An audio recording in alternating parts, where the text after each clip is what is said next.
Couple of questions for you, and sorry if they seem a little nitpicky or detailed, but we didn't get this bill till very late last night, and that's what happens when things get rushed through around here. So we're kind of still digesting some of this. So a couple of questions for you. On the magazines being dropped, the magazine limit being dropped from 10 to 7. Yes. Simple question is why? Why are we limiting law-abiding citizens' ability to defend themselves in a home invasion by 30%? I think the short answer to that, Bill, is that if you have a magazine with only 7 bullets, it will limit the amount of people you could unlawfully kill. Well, that's true. It also would limit the ability to defend yourself, would it not, from people that are invading your home? Change the clip. Change the clip.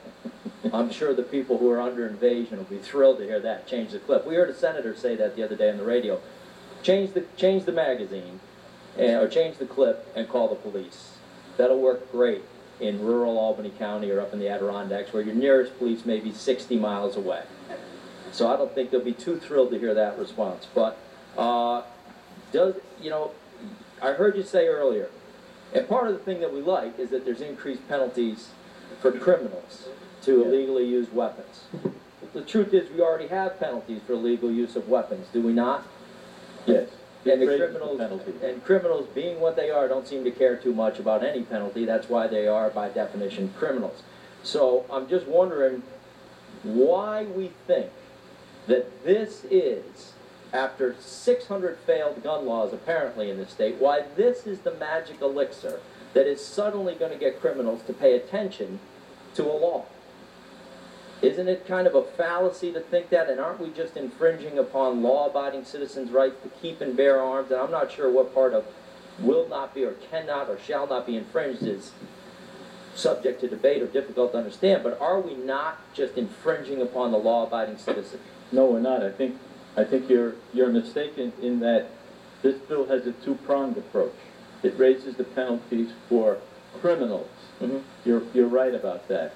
And it also tries, as best we can, as a state, because, this province should belong to the federal government. But like other places in our law, they haven't acted. So we believe that it's up to us to lead the way. The border of Connecticut is only a few miles away from the state of New York. Yep. And I for one, don't want to wait for a tragedy like Newtown before we take some action to prevent it. Right, and I don't really want to wait for a potential tragedy of a home being invaded and losing a family because they obeyed this law and only had 7 bullets in a magazine when there were 2 or 3 animals coming in to do them harm. So it cuts both ways. Make no mistake about that. It cuts both ways. And it mainly impacts the law-abiding citizen.